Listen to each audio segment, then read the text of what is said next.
It's Cornelius Cole, the people's coach.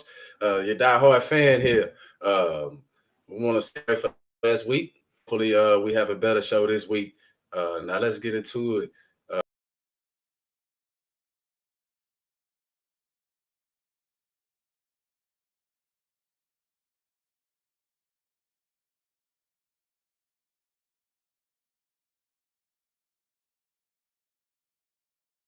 All leagues and all sports, managers in baseball.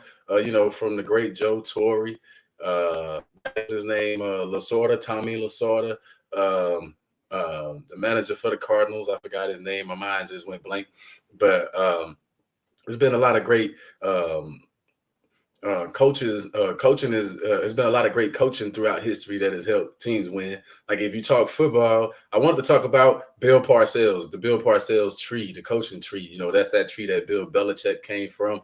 Uh, Now Bill Belichick is that guy that's putting a lot of coaches in the NFL.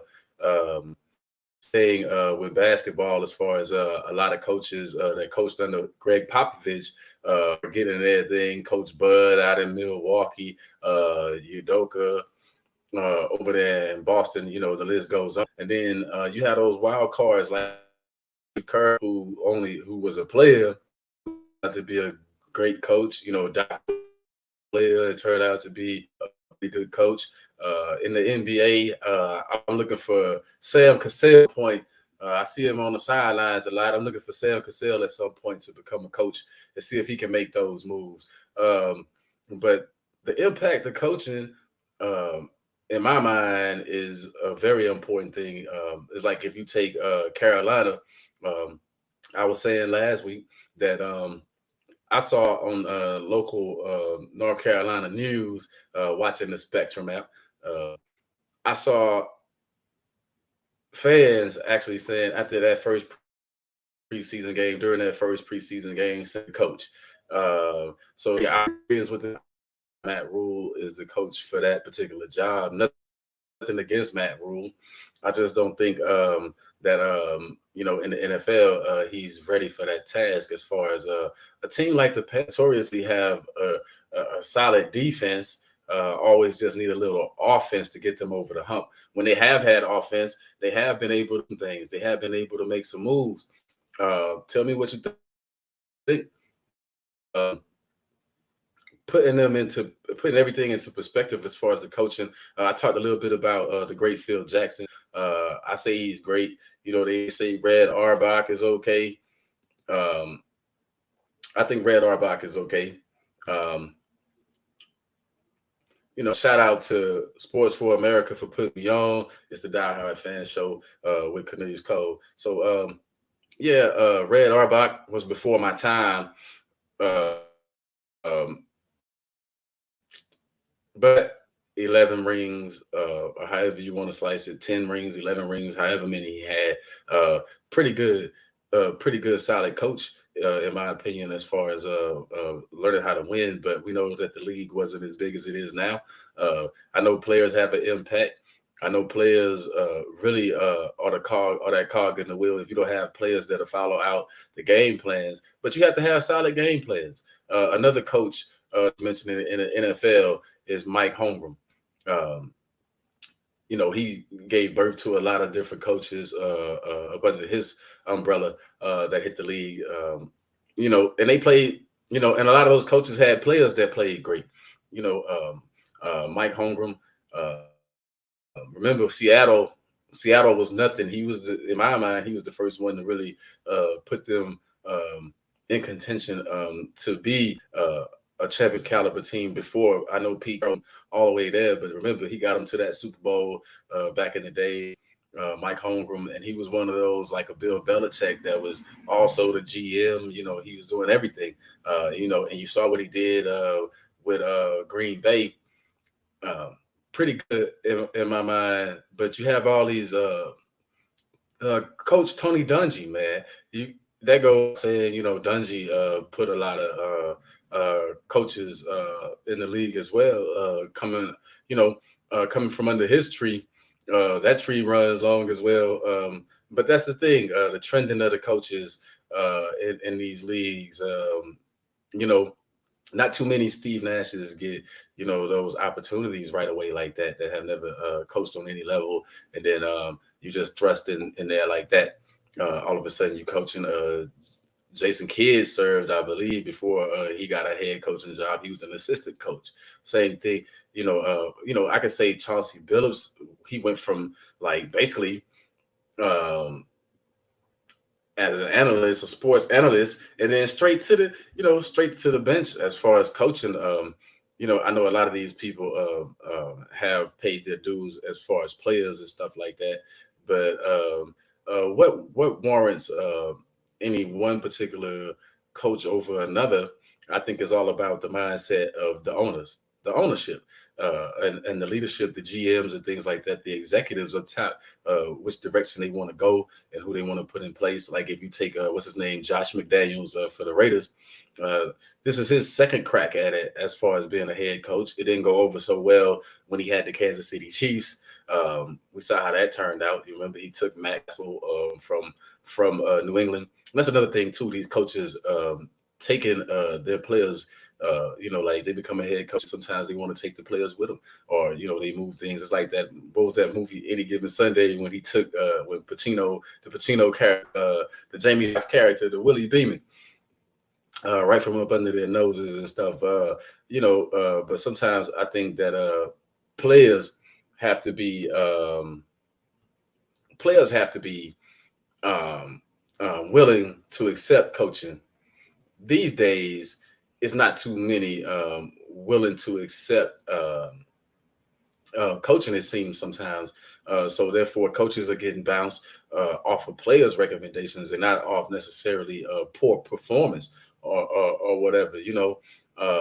We saw that in particular with Brooklyn. They never really gave that guy a shot. Um, they never gave him a shot. Um, I really appreciate the people that's joining in. I don't know what you mean by where the Bombers at. Oh, we're gonna talk Yankees here in a little bit, but um, I'm bringing you this show from Salina, Utah, as I'm always traveling on the road. Um, and now, besides talking coaching and the impacts that coaches have, let's delve into some of the players a little bit.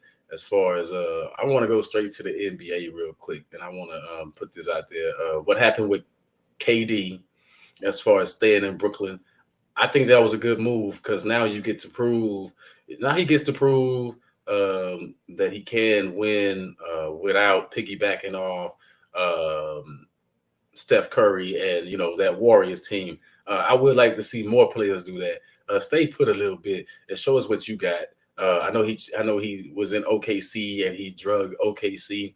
They went to the finals, things like that. But he never really just was the most dominant. It seemed like he's willing to share the spotlight, but sometimes I think with the wrong people. I mean, Russell Westbrook was definitely that person that really sparked the OKC Thunder in my mind. And also, they were only going to go as far as Russell Westbrook let them go. Shaquille O'Neal has said a couple of times that he was willing to, punch a guy in the face or whatever it took to demand the basketball, to get the ball. I heard stories from Kenny Smith saying that Hakeem was like, "Give me the rock." I was just wondering why Kevin Durant isn't more forceful as far as demanding the ball, and as far as saying, "Hey, I'm the man on this team." I know he has Kyrie Irving, and I think that they can be a formidable force. However, I root against them. I really don't want the Brooklyn Nets to win because of putting a team like that together. There's people that I root against. Definitely, I root against LeBron, and now I'm rooting against Kyrie and KD. I just don't think that they're that worthy of championship. They're great. Kevin Durant is considered the best basketball player. I dispute that. I think Giannis. If you wanted me to pick one, I would rather have on my team that'll do it all. I'll take Giannis right now. Maybe Ja Morant in a couple of years, maybe. But definitely Giannis. I take Giannis over KD any day. And I say that because Giannis isn't afraid to do the dirty work. I think everything um, shouldn't have to evolve around necessarily scoring.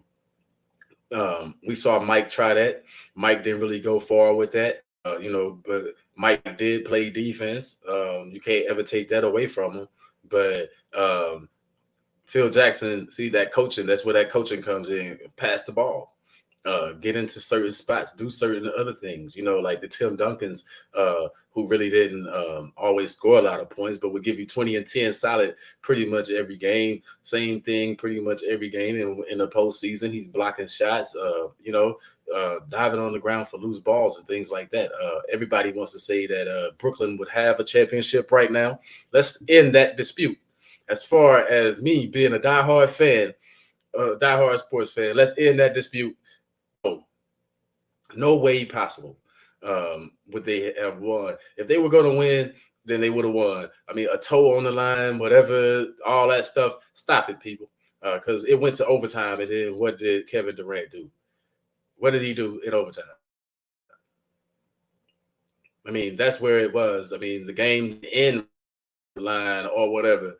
That was still basketball. That was still meaningful basketball to be played, and Giannis took that just like he did. Giannis took like Phoenix in the finals. He did that. I mean, put up a 50 piece of a triple double. I mean, those are the monumental moments, and those are the things that I want to see from KD. I want to see something monumental when it counts the most. Do something that changes the game. Remember, like I said, I like to root against LeBron, but I can't take it away from him. The block shot. Remember the block? Those things are impactful. Those things help you. Um, I just think that you have to do more. I think that everybody on that team gonna have to pull their weight. You have Ben Simmons on that team, but I still think that for me, the Brooklyn Nets overrated. I don't think it has. You see how they bicker about the smallest things. You see they already whining. Season's over and they whining. So think about that. It's like when are you gonna just play basketball? Like you said that you want to do, KD. That's my question. And when are you going to show that you are a leader in the league? That no skills haven't been questioned. Your leadership abilities have been questioned. Is Kyrie the leader of the team? Because if Kyrie's the leader of the team, then you're really not going far. Kyrie, for me, I don't know. He's like like what they considered TO to be in football. He's bad for business in a locker room, in my opinion. When he shows up on the court, great. But he's not always there. He hasn't always been there. But that's not my problem with Kyrie. My problem is you were in a perfect situation. Perfect situation with LeBron, and you blew it because you wanted to be the man, and that you have a chance to be the man. You don't even show up. That's my thing. It's like, hey, you got to show up and show out if you want to be the man. You can't just show out when you feel like it. I mean, the team is dependent on you.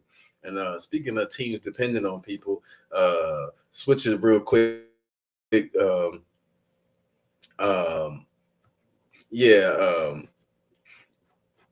yeah. Players that are drafted and stay. Yeah, I kind of like that. But the super teams. I don't. My opinion on the super team thing is, what do we consider a super team? I mean, I know the Lakers did it mostly through the draft, but they did. They picked up Kareem. They picked up a few other players in there from other teams. But if you go back to the Lakers in the '80s, that was, man, there's Worthy, Magic, Kareem. I mean, they had like a super team. You go to the '80s, Bird, McHale, Ainge, Robert Patch, man, they had a super team. All those dudes are like Hall of Famers. I mean, so super teams have always been around. You go to the '90s, the Bulls, the second time around, Michael and Scotty, when they added Dennis Rodman, super teams have always been a part of the league. Free agents, free agency happens. Remember when Charles Barkley went to Phoenix playing with Kevin Johnson, and he had Danny Ainge there too. You know what I'm saying? So it's like, these teams, certain teams that did get it out the mud, I give credit to. They didn't win it, but if you look at the Portland Trailblazers, they were always tough with the Clyde Drexler. They just couldn't ever get over the hump. The Utah Jazz. Um, who even at times they brought in, remember they brought in Hornacek, he was a free agent, but for the boat, Stockton and Malone, and they played with whoever, and it took time to get their just due. But sometimes those homegrown teams, you know, those teams where you just grow them in house, sometimes it doesn't always win. I mean, a lot of times you look at uh, everything about winning because you see the Golden State Warriors winning like that. But the so-called Heatles, they didn't win like Popovich won like that. Through I mean, not yeah, through the draft more so than free agency and things like that. But that now. He's trying to rebuild that. I mean, I think that it takes those special players. I mean, I think Tony Parker, a young Tony Parker, just fell into his lap. Before that, he had the little general Avery Johnson, but I think Tony Parker fell into his lap. Nobody expected Manu Ginobili to be as good as he was, but if you take like the Lakers of the 2000s, the three-peat, the last team to three-peat, the Shaq and Kobe, Shaq was brought in. You look football, a lot of times I think that you build through the draft in football. I think Belichick is, the New England Patriots are a true staple of that. The Pittsburgh Steelers have been that. Teams try to do that. Baseball does it a lot, bringing up those farm players. My Yankees, they've been one of the best at doing that. Even though the last decade it didn't yield much, but they've also brought in free agents a lot too in that baseball. Free agency is a huge deal in baseball nowadays, especially when everybody's chasing the chip. Man, you try to get that chip. I think it's about the chip. However you get what the Miami Dolphins are doing right now. Um, they brought in so many free agents. You know, Only recognizable name I can mention that he drafted is the quarterback Tua. Wide receivers have pretty much been imported. Running back imported. Defensive players brought in. Everybody's getting into that habit in a lot of sports where you're trying to put together the best mix. Speaking of that, look at the Raiders. Is Las Vegas ever going to return to glory? I mean, is Carr good enough? I know Devontae Adams has proven himself, but has Carr proved himself? I look at a lot of these other shows, and everybody's talking about uh, Derek Carr is good. I mean, anybody can put up numbers. Look, here's the thing with numbers when you're a quarterback. There's two types of numbers. There's numbers that you put up when you're winning, meaningful numbers. And then there's the garbage numbers when you're always losing. You're always trying to come back. So, yeah, I mean, if the game's out of reach and you're always trying to come back, of course you're going to put numbers. The defense has relaxed. The game's over. And that's what I see with Derek Carr. I haven't really seen him do too much, in my opinion. Same thing for um, Hurt in that division. Also, everybody gives him all these accolades, but he hasn't proven that he can win yet. He hasn't proven that he can take it on his shoulders and win games yet. Certain quarterbacks have. I mean, Aaron Rodgers is good regular season, but not postseason. So it's like but putting all the talent, you can have all the talent. To switch it back to the NBA real quick, that's what Brooklyn's management said to Kevin Durant is, man, we gave you everything. We even gave you, you signed off on the coach, you signed off on all this stuff. You got the players that you wanted. You playing with all your friends. You playing with everybody you wanted, and that's still not good enough. Uh, when do uh, when do players start to accept that responsibility is another thing we can look at. In football, take football, it's always on the quarterback's shoulders. You always go to the quarterback's win percentage, win or loss. He's like the head coach, winning percentage, backs win, loss. What did they do? How many times they were able to lead a team back. How many teams were they able to come back against and things like that. The impacts of the game. But in team sports, I think we overlook the fact that it does take a team. If you look at um, the Patriots and the Pittsburgh Steelers, to me, always represent something different. Someday I'm going to say my Cowboys represent that. I wish they did, as far as that. That's some of excellency when it comes to drafting the players. Look at Kenny Pickett. Take Kenny Pickett. I think he's going to be better than Mitch Trubisky. Hello, I think he's going to be better than Mitch Trubisky. I think before the season's over with, we're going to see Kenny Pickett in the starting lineup. That's just my prediction. It may not happen. I mean, I'm pulling for Mitch Trubisky. I thought he got a raw deal in Chicago. I think I thought he was a winner in Chicago, and they just didn't. Chicago just didn't want to win, in my opinion. That's just my thoughts on it. But I think Kenny Pickett is definitely a fan favorite, since this is the diehard fan show. He's definitely the fan favorite in Pittsburgh. But I think they drafted well. Again, I don't know if he'll be a Ben Roethlisberger, but I think Kenny Pickett was a good pickup in the draft. But we'll see here in the long run. And like over the years, they've drafted. Pittsburgh has drafted great wide receiving cores. I mean, Juju gone now, but they've always drafted good wide receivers. The Antonio Browns, even though he was like a basket case, he still was pretty good. When I look at these players, when I look at these teams, I should say, I look at the impact that the team has, as well as the coach, and how well they get along. Everybody always talking about chemistry. What's chemistry if you don't have the understanding of your roles? I think a lot of everybody's me now. It's all about individuals. It's all about branding. Getting away from the whole "I'm going to sacrifice for the team." Ain't too many Gronkowskis out there right now. Yeah, I said it. It ain't too many Gronkowskis out there right now that's going to sacrifice for the team. It's not that many that's going to say, "Hey, you know what? I'm going to put it all on the line for the team." Now, there are other players that'll do it.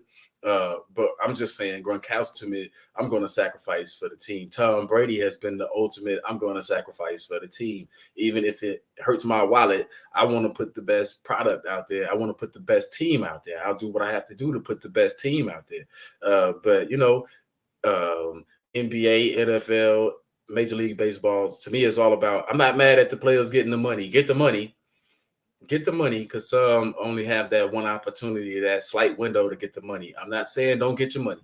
I'm saying that overall, it hurts teams when everybody's playing for the money. Like to talk MLB specifically, take Aaron Judge. Look at what he's doing right now, the numbers and things that he's putting up. The guy is a phenomenal baseball player. Phenomenal. Great when it comes hitting it out the park, when it comes to RBIs, runs batted in and things like that, and hitting for average and stuff like that. I mean, great with that stuff. But now he's due money. He turned down money for the Yankees. So that means that the Yankees are going to have to shell out way more money, which I thought they should have did that in the but there's this chance that he won't be just because of the money situation. Definitely in the market of what they're paying players, he's definitely worth the money. But the Yankees evidently didn't get the memo, and they're going to just play that out. I don't know why. And I want to talk about those darn Yankees. The reason why I want to talk about those darn Yankees is because they do shell out a lot of dough every year for these players. And I know injuries and things happen, and they've slumped recently, still leading in the division. But I don't know if that's going to build them a World Series. First time ever they went a decade without winning a championship to 20 teams. I think they could. I hate to say it, but it may continue because it looks like other teams have caught up, and other teams are building through free agency form systems. You take the Astros; they're using a little bit of both, and the Astros. Man, to talk Astros, like the hometown team, shout out Houston. The hometown team, man, they really started to come with it as far as when they switched to the AL. I don't know what happened. They were competitive in the NL at times, but in the AL, since they switched over to the AL, they've been very competitive. I mean, World Series caliber. Don't know what what made that happen, what brought on that boost or that burst or whatever. But yeah, they've been real good in the AL since they've crossed over. Um, but teams that never get over the hump that have these big players, you talk the Angels and stuff like that. They had Trout. I mean, great player. I think he's out right now due to come are playing in rehabbing or whatever he's doing in the minor leagues. But you pay these guys all this money and it's not yielding. The Dodgers, take the Dodgers. With all the money that they've shelled out in the recent years, is winning one World Series enough? Is winning World Series enough if you're the Dodgers? I mean, they got a stacked team from pitchers to batters to infielders, outfielders. They have the creme de la creme of the National League, but it's not yielding wins. The Braves last year. Like I said, it's one World Series uh, enough to justify um, all of those moves and all of that money spent. Is it really enough? I don't think so. In my opinion, as a fan, as a diehard fan, this is a diehard fan show. I'm Cornelius Cole, um, and we're talking just sports, like all this randomness. The reason why I'm bouncing around so much is because I had a lot on my mind today while I was traveling, and I just wanted to get some of this stuff out as far as uh, last week's show and the show before that, the rough spots. So I wanted to cover some of those things clearly where people can understand exactly where I'm coming from with a lot of this stuff. Uh, as far as traveling and meeting people, meet a diverse group of people. Everybody roots for different people. There's fans for everyone. I just came from Denver, Colorado, and they were talking Broncos. Everybody's excited about what the Denver Broncos have going on right now. They're talking about the Broncos and what they have. I don't see. I like Russell Wilson. I like Russell Wilson, but I don't see him being a catalyst for a whole team that definitely needs work. I mean, they were close last year to doing something, but they're in a stacked division.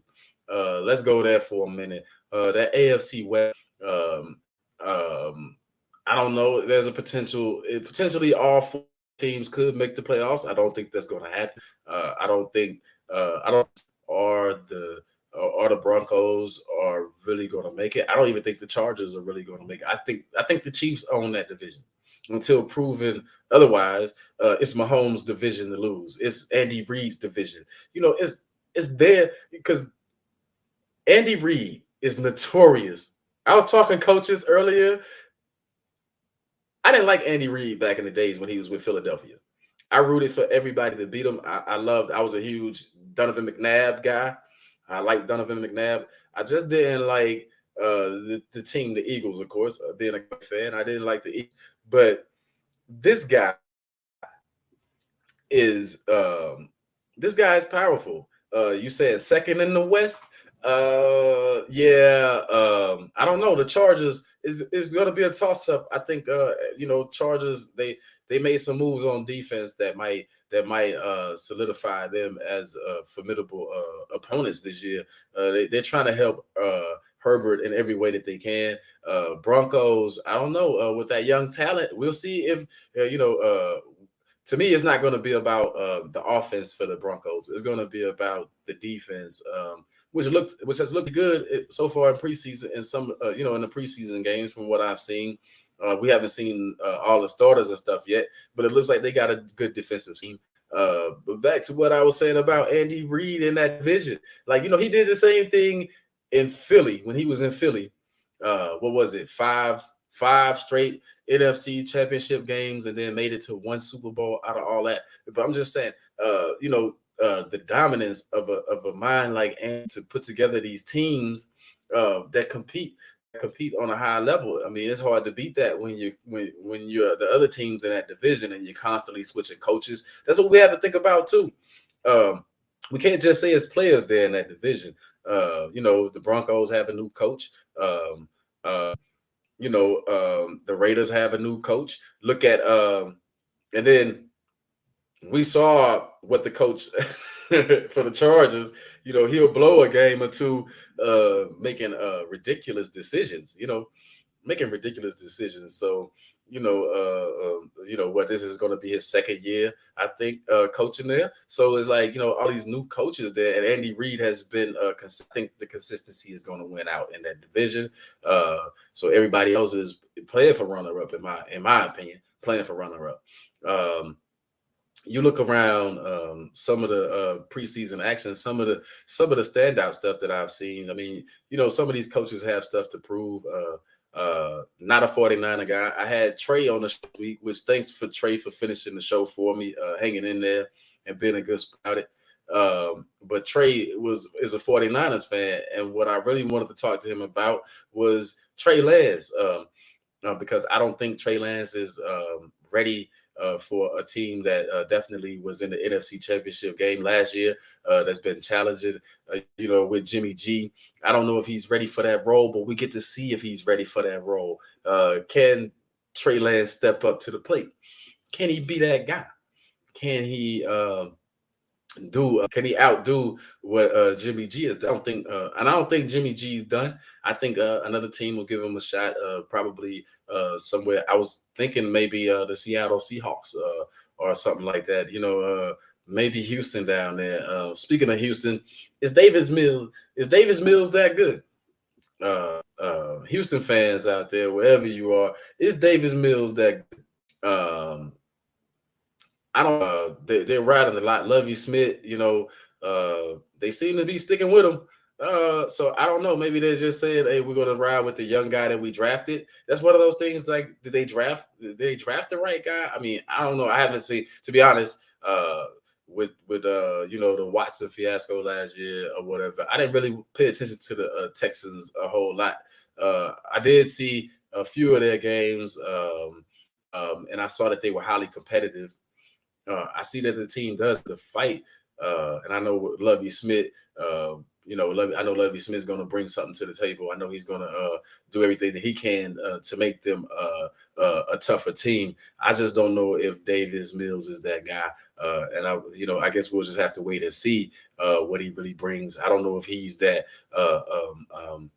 That sure thing. Houston is notorious for doing that. Remember, we had, I believe it's Derek Carr's brother. We had David. Remember, we had Houston had David Carr for a long time. I think he was like that, the first quarterback that they drafted or something. And we saw how that worked. Like, I think he still holds the record for taking the most sacks. That has nothing to do with him. That has to do with the team, the offensive line, and things like that. But Mr. David, I won't get rid of the ball card. It's like, throw it away, man. I mean, throw the ball away sometimes. And that's the thing, too. You got all these quarterbacks that can run now. The dynamics of the quarterback sometimes is good, and then sometimes it's going to cost teams. I mean, I think, I was a guest a couple of weeks ago on the first formation, and the guy on there, Bishop, he was saying, he's a Philadelphia Eagle fan, and he was saying that Hurts is going to be the next big thing, but I think Hurts runs too much. I think Lamar Jackson runs too much. I mean, I think, and I say that they break the pocket too soon. I don't think they're ready for the pocket. Let's see if Hurts changes that mentality. Of course, I'm rooting against him. I think the best quarterback in the NFC East is Dak Prescott. Right, have that boastful wide receiving core that Philly has, or that I just think. I think it's too much running at times, and I think like you gotta trust your instincts. You can't just go with what you know sometimes, and I think that's been Lamar Jackson's. I think that's been the Ravens' scheme, is just to run him to death. We saw that in New England when they had Cam Newton, whereas they just wanted to run the ball all the time. It's like you have these dynamic players, and you just want to run them. I don't really consider Kyler Murray's in that category also. It's a lot of quarterbacks. Josh Allen, but Josh Allen does play in the pocket. He will stay in the pocket. He will, he'll extend plays to throw that ball versus tuck it and run it. And by the way, everybody's talking about the Buffalo Bills being Super Bowl front runners. Stop it. Stop it. Stop that talk. I mean, come on, done it yet. I mean, so I don't see them as they're getting warm maybe. I love the Bills back in the days. I love the Bruce Smith, the Thurman Thomases, Jim Kelly's, and all them. The modern day look for the Buffalo Bills is pretty good. They picked up Von Miller and a few other key pieces that's supposed to help them get over the hump. But yeah, because they realized that they didn't lose because of the overtime rules. They lost because they couldn't stop Kansas City. That's why you beef up your defense, because you realize defense was a weakness. Not admittedly so, but and I think that's going to be their problem again. I think again they won't be able to stop anybody in a meaningful time in the game. Nothing against Von Miller and those guys, but sacks happen so rare, and so you're not going to always be able to rely on sacks or quarterback pressure. Some quarterbacks perform better under pressure than others, so it depends on who you're playing. Like Mahomes definitely plays better under pressure. Brady plays better under pressure. Um, you know, uh, you got a couple of other quarterbacks that Russell Wilson plays great under pressure. You got certain quarterbacks that play well under pressure, but it's very few. I would say Aaron Rodgers plays well under pressure, but he does until it's the postseason, and then he caves. Every single time Aaron Rodgers caves in the postseason, as of late, every single time he can't put enough points on the board. His teams can't score when they need to score. It makes crazy decisions. Decision making is another thing that you have to look for when you watch in the NFL, especially when we talk teams and stuff, coaches and the quarterbacks that have, those that have the ball, the decision making. It impacts the game. Go back a couple of years ago, a few years ago now, NFC Championship game in Lambeau Field. Aaron Rodgers had a chance just to run the ball in. It looked like it would have been an easy touchdown. He elects to try to throw it to Devontae Adams. Sometimes that's what happened when you're trying to outduel. And no doubt he was trying to outduel Brady. He was trying to show Brady up, which I didn't think that he had to try to show Brady up, because Brady laid an egg in that game. Brady played like one of his worst games. He threw like 3 interceptions, like back to back to back. Like just throwing the ball to the other team. Like he was giving them all in the world, and still Aaron Rodgers didn't figure out a way to capitalize on it. And I say Aaron Rodgers because he's supposed to be that dude, right? He's supposed to be that dude. Where is it when you need it the most? Where is that dude? Regular season, yeah, he shows up. He makes great plays. Early rounds in the playoffs, yeah, he makes great plays, especially when it comes to playing against my Dallas Cowboys. He shows up. But against those 49ers, maybe the 49ers just have his number. Maybe, because every time he to them, they send them packing. But, Tampa Bay sent them packing. But Tampa Bay had a stacked defense, which, if we talk that NFC South just for a second, is Baker Mayfield, since he's been named the starter. Congratulations to Baker Mayfield, and apologies as well. I didn't think that he would be a starter season or any other season in the NFL. I thought it was a wrap after what happened to him in Cleveland. But I'm not mad that he has a chance to prove himself again. I just think, what kind of impact, I just don't think he's going to, him being on the Panthers is going to change that division much. You're looking at, the Bucks are definitely probably the favorites because of Tom Brady, because of the team. But we don't know. They got a new coach, Todd Bowles, first time coaching. So let's move on from that. And let's look at the Saints. Jameis Winston coming back from the foot injury. Let's see what he has on it. And everybody underestimates Winston like he wasn't this guy. I mean, come on. The only knock against him is he throws a lot of interceptions. I mean, the guy has a cannon for an arm, puts up tremendous yards when he's healthy. That's never been a question. He's always running one of the front runners, putting up yardage and stuff like that in the league when he's healthy. That hasn't been his problem. Throwing the ball to the other team has definitely been his problem. And when you're throwing just as many interceptions as you are touchdowns, that kind of hurts the team. That kind of puts the defense in bad positions. Time and time again. We used to see that with the great Brett Favre. Brett Favre, that was a guy that's thrown so many. He's in the top 10 as far as how many touchdown passes he's thrown. He threw he threw more interceptions. He leads the NFL all time in interceptions. I mean, you know, uh, but he still was a great quarterback, according to a lot of people. Me being a fan of the game, the quarterbacks uh, that didn't win, um, but were solid, like Dan Marino. He was real solid. Warren Moon was solid. I think sometimes guys, Jim Kelly. I think those guys sometimes. I know they make the Hall of Fame and things like that, but I think sometimes they get overlooked or overshadowed by the winners because it is about winning. But when you look at it, I think those three quarterbacks I named were better than Brett Favre, in my opinion. That's just my opinion. I think they were better than Brett Favre, but Favre got a lot of accolades. I mean, Favre was the ultimate warrior to me playing with injuries.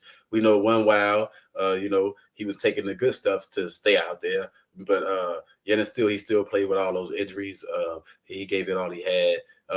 I mean, take nothing away from Brett Favre. He was good, but he won one Super Bowl just like Aaron Rodgers. It's just one Super Bowl, people. If we're going to talk making your team great, taking your team to the next levels, I got to see more from Aaron Rodgers in the postseason. I got to see him get over the hump, at least get to another Super Bowl, at least win. And what's the point every year? Green Bay pretty much coming out and getting home field. Why are you rushing to get home field? That hasn't worked for you yet. It hasn't worked for you. You might want to take your show on the road, buddy. You know what I'm saying? You might have more success at somebody else's house because Lambeau Field has not worked. And I gotta say, the players at Lambeau Field, they trip me out how they come out there. You can tell they're definitely uncomfortable in the December, January, late January games. Man, it's so cold out there, and they come out there with no sleeves on. Hey, put some sleeves on. Come out there comfortable. Come out there warm. Come out there to perform. Hey, you fighting the elements. That definitely has to have an impact on your performance out there. Hey, get warm. Get warm. Try to stay warm when you're out there. I mean, I get it. Some of you guys, some of the players are big and they trying to prove, but I think that cockiness right there costs you games. No doubt. Sometimes egos in the way of game. It's like like I was saying, Aaron Rodgers trying to show up Brady. Man, forget that. It's like Jimmy G did that in the Super Bowl and cost San Francisco a Super Bowl, trying to show off his arm against the great Patrick Mahomes, against what they perceive, the potentially great Patrick Mahomes at that point. It's like, man, make the simple plays, make the plays. That's what Tom Brady does. That's why Brady's the greatest. He doesn't try to show you up. He just tries to win the game. He does what the team needs to win the game. That's what makes him great. That's what makes Brady great. When the rest of these guys start to understand that hey, sometimes you have to do a lot, and sometimes you have to do the bare minimum. But it's about showboating. That's what I was saying. That's what I was saying earlier. It's definitely about the individual. Sometimes it's not about just going out there and doing your job and winning the game. And uh, that's evident. Remember, take it to Lamar Jackson. Take it to Lamar Jackson. The Monday night game. I want to say it was either a Sunday night game or last season before he got injured. I think it was against Kansas City or whatever. The turning the flip into the end zone. That showboating right there. I think it was unnecessary because in the long run, it's one game. It was one game. One game. It's like, hey, and it wasn't even that much of a meaningful game. It was early in the season, and it was like he wasn't there late to even compete later on in the game. What I'm saying is that yeah, it looks good for the fans sometimes, like the fans that love that showboat and stuff. I'm not a showboat type lover of fans. I don't mind you dancing. I don't mind the defenses running down, getting they shine after a turnover, things like that. I don't mind any of that stuff. However, I think that sometimes. While you're busy showboating, you have to look at the bigger picture. Now, if that was a meaningful game, if it was an AFC Championship game or anything like that, or a divisional round game, you know, then yeah, I think it makes a difference. Like, woo, we did it. We're moving on to the next round, things like that. But a regular season game, I think the flip was unnecessary. I mean, that's just me, and I think that that shows. I think that that shows where the young man's mind's at. Sometimes it's not on necessarily. Hey, you know what? I want to win. It's like, no, you know what? I want to show, I want to show off. I want to show this guy up. But we see that Mahomes got the last laugh again because he was in the AFC. He was in the AFC Championship game again. You know what I'm saying? No Baltimore Ravens. Uh, you know, uh, so that's what I look at the impacts of the thing. No, no Josh Allen. I like what Josh Allen brings sometimes, and sometimes I don't. I think that I think he waits too long to let the take control. I think sometimes like in his point of view, I saw a couple of games where it's like, hey man, the field's wide open, run that, tuck that, and run that.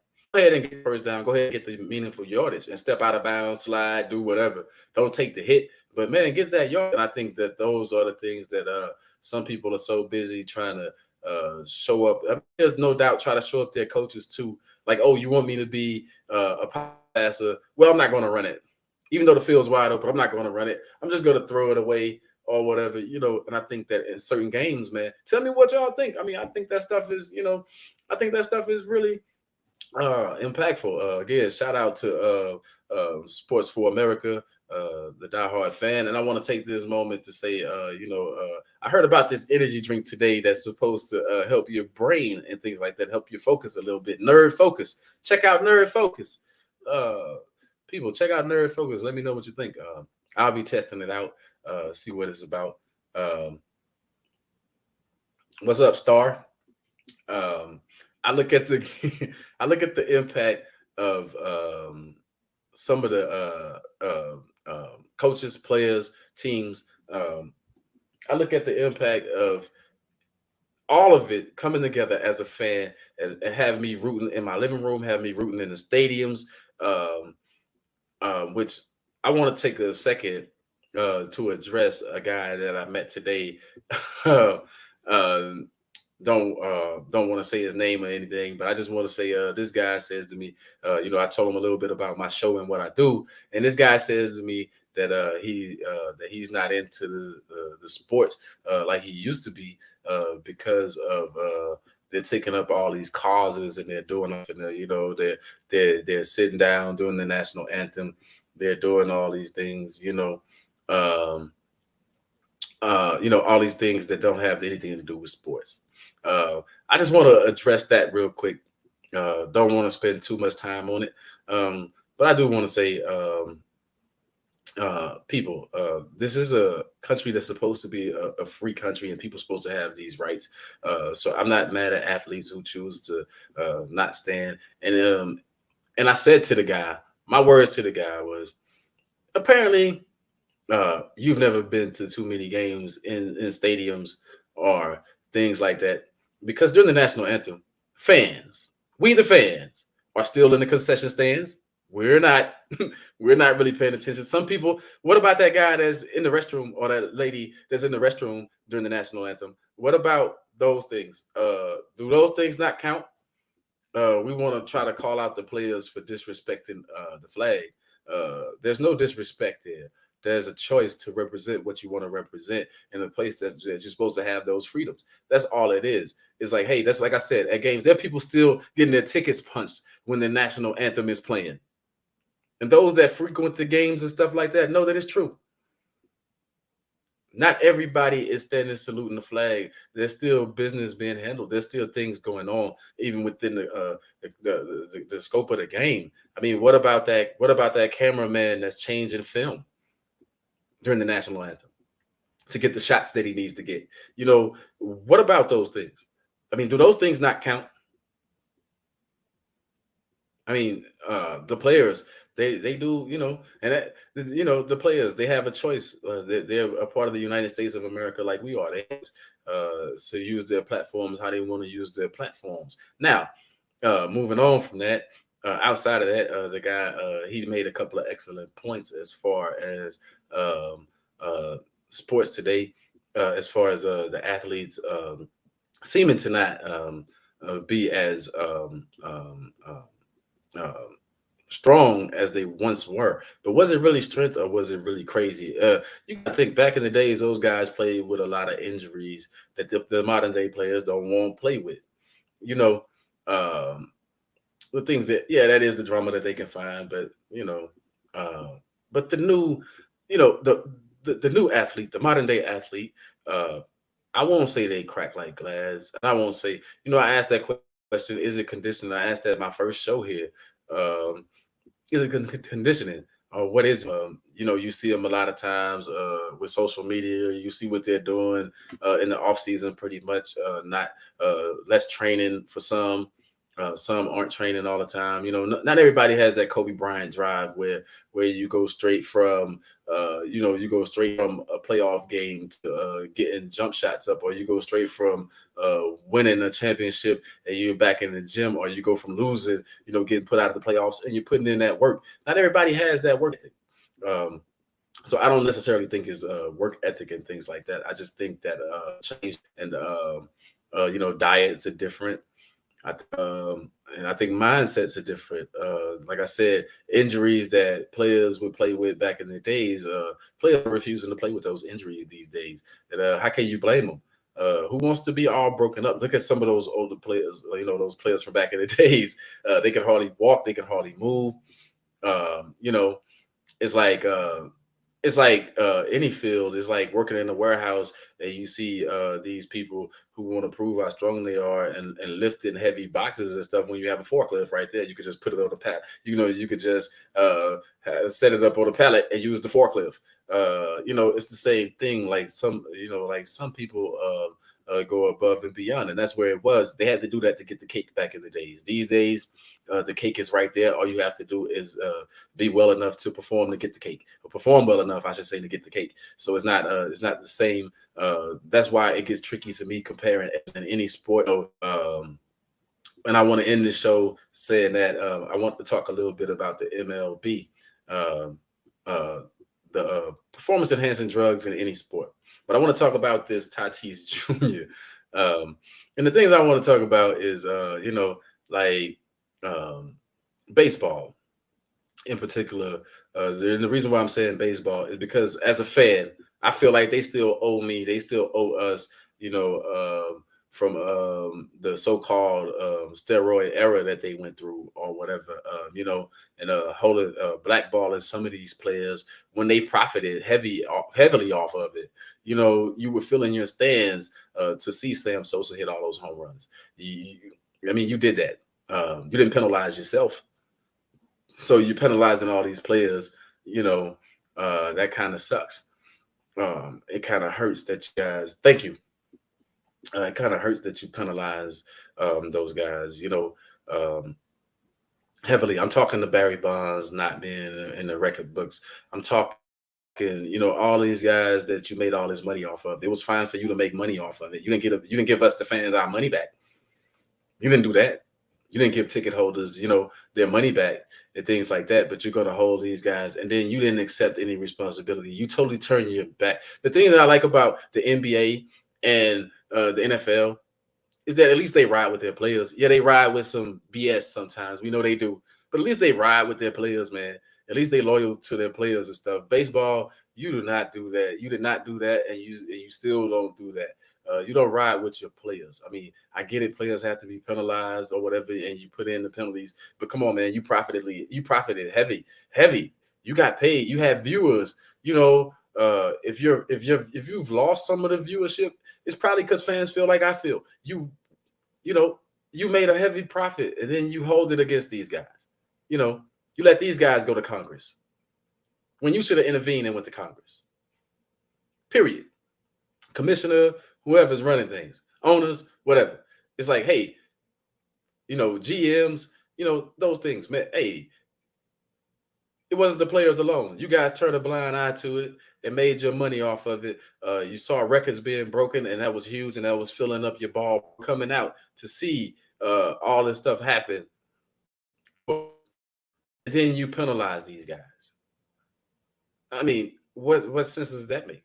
I mean, for real, like That's what like you take the NFL. Like I said, the NFL rides with their players. They make the tough decisions to suspend them when necessary, and all those things. But they've never caved on their players like Major League Baseball. I mean, if you want fans to return, you got to start accepting some of the responsibility. As far as like you owe the people. Like, yeah, I know that stuff is a little bit old, but it's true. You owe us an apology. You owe us hey, we turned the blind eye to it. We allowed it to happen. I mean, but you put all the emphasis on the players. It was them. It wasn't us. But you profited off of it. You knew they were juicing. I mean, and it's interesting to see the dynamics. I liked A Rod, but I would say if A Rod can make the Hall of Fame, then Barry Bonds can make the Hall of Fame. If David Ortiz can make the Hall of Fame, we'll see. We'll see. But if David Ortiz can make the Hall of Fame, if Big Papi makes the Hall of Fame, and he was cheating recent, before he left, like, didn't he get an 80-game suspension or however many games suspension? Didn't A-Rod get the same thing, 80-game suspension, after the whole juicing thing? Those guys were still juicing, still taking shortcuts. So if they make the Hall of Fame and you don't have Barry Bonds and you don't have Sam Sosa and you don't have Mark McGwire, you don't have all those guys, that you penalize, all of them except, like I'm not really worried about what's his name, Canseco or whatever, man, because like snitches, man. Like, wow, the snitch on everybody else, but that's a whole another story for another show, another time. This is the Die Hard Fan Show. I'm Cornelius Cole. Thanks for Sports for America for putting me on. I want to get in a couple of plugs. I want to plug, I have a radio show, the Stimulate Your Mind Show, or the Sim Show for short, DASYM Show. You can check that out at thesimshow.com. You can also find information as far as this show, the Die Hard Fan, on there. I just opened up a store. The link will be on my Facebook page. You can follow me at Cornelius Cole on Facebook. It will also be on attached to my Instagram page, and I will also run it on here. I'll run the banner and stuff on here. But I open up my store with the Die Hard Fan gear. Got T-shirts, things like that. There's more to come from the creative mind that is Cornelius Cole. I also want to plug the Super Draft Pro. Check that out. In this last couple of minutes, I want to say first time ever I'm going to be doing fantasy football. I've never done fantasy football, so any tips you people can lend, I think we're going to be drafting this coming week after the last preseason games or whatever. I think we're going to be drafting our squads. I've never drafted a squad. Like I said, this will be my first time. I wasn't a huge fantasy guy, but I agreed to participate with the military bros out there that put it together. That's a great thing. Shout out to all the military. Shout out to all the truckers all over the world. Shout out to the people out there. And shout out to you, the diehard fans. The fans, the ones that help the athletes make all this money, that help these leagues stay in business. We tune in our money, we buy their jerseys, we represent their logos on our vehicles and things like that. Man, we deserve some credit. That's why I call this show the Die Hard Fan. We, the fans, deserve some credit. I know that a lot of players snub us, turn up their noses, or we don't care what they think, but you should. You should, because if we stop showing up, or if we turn off our TVs and stuff, you have nothing.